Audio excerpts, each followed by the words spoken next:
Kisah ini bermula dari seorang pemuda yatim piatu yang bernama Toba. Setiap harinya dia bekerja di ladang, terkadang dia juga mencari ikan yang ada di sungai dekat rumahnya. Hasil tangkapan ikan, dia gunakan untuk makan dan juga ada yang dijual ke pasar.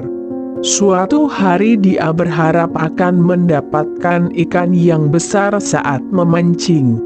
Pergilah dia ke sungai, lalu mulai memancing ikan.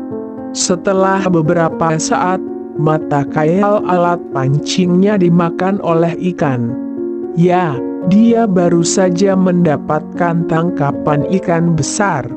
Betapa senang dan gembiranya Toba pada saat itu.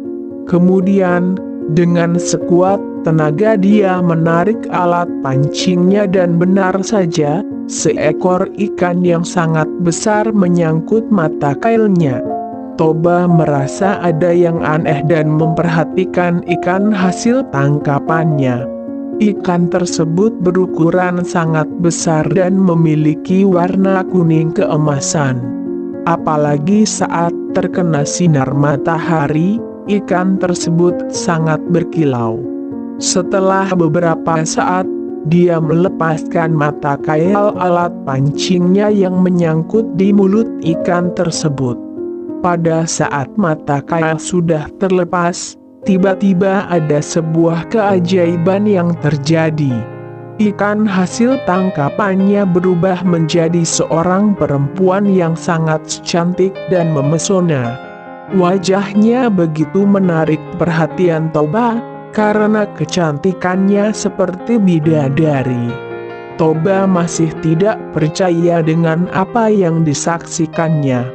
Dia hanya bisa diam dan menatap penuh keheranan pada ikan yang berubah menjadi perempuan cantik itu.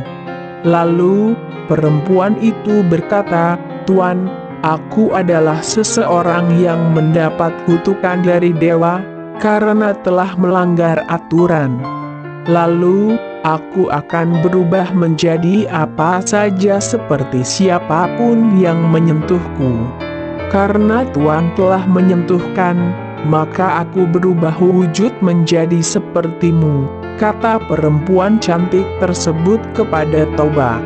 Mereka saling berkenalan, dan karena kecantikan perempuan tersebut, Toba jatuh hati kepadanya.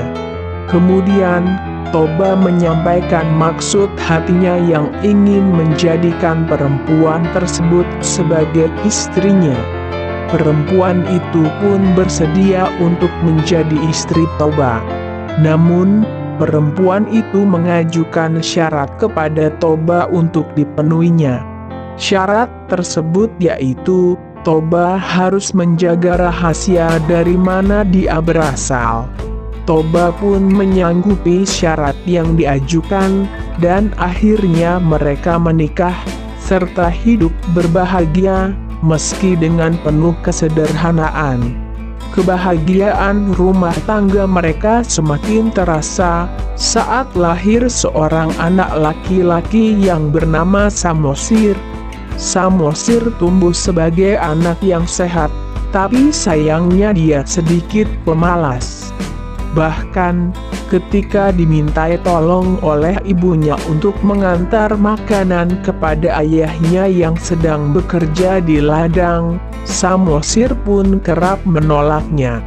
Pada suatu hari, Samosir dipaksa oleh ibunya untuk mengantarkan makan siang ke ayahnya. Dengan wajah malas, dia berangkat ke ladang. Namun, saat di pertengahan jalan, Samosir merasa sangat lapar, dan akhirnya dia memutuskan untuk berhenti sejenak dan memakan bekal yang akan diberikan kepada ayahnya. Samosir tidak menghabiskannya, dia masih menyisakan sedikit untuk ayahnya. Lalu, dia melanjutkan perjalanan menuju ke ladang. Sesampainya di ladang, Samosir memberikan bekal makanan tersebut kepada ayahnya. Toba yang bekerja sejak pagi hari sudah sangat lapar. Dia langsung membuka bekal makanan yang dibawa oleh Samosir. Setelah dibuka, Toba sangat terkejut karena makan siangnya tinggal sisa sedikit saja. Kemudian, Samosir menjelaskan bahwa saat di perjalanan menuju ladang dia sangat lapar dan akhirnya memakan bekal makanan yang dipersiapkan untuk ayahnya.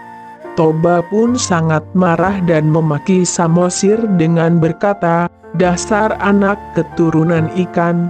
Samosir yang mendengarkan perkataan Toba pun sangat terkejut. Dia berlari pulang ke rumah sambil menangis. Ketika sampai di rumah, Samosir bercerita tentang perkataan yang dilontarkan oleh Toba kepadanya, di mana dia disebut sebagai anak dari keturunan ikan. Ibu Samosir sangat bersedih dan kecewa, karena Toba telah melanggar janjinya. Dalam beberapa saat, Samosir dan ibunya menghilang. Lalu, secara cepat tanah yang dipijak oleh mereka menyemburkan air dengan sangat deras, hingga membuat daratan dipenuhi oleh air. Semakin lama, semburan air semakin membesar dan membuat permukaan daratan tergenang air, hingga membentuk sebuah danau. Danau tersebutlah yang saat ini diberi nama Danau Toba. Lalu, terdapat sebuah pulau kecil di tengah danau yang disebut Pulau Samosir. Legenda Danau Toba penuh dengan pesan moral yang berguna untuk manusia menjalani kehidupannya. Pertama, sebagai seorang anak, hendaknya berbakti kepada orang tua. Kedua, manusia tidak boleh serakah dan mengambil hak orang lain. Ketiga, sebagai manusia harus belajar agar mampu mengendalikan emosinya, sehingga perkataan dan tindakannya gak akan melukai perasaan orang lain. Keempat, ketika sudah berjanji, maka berusahalah untuk menepati.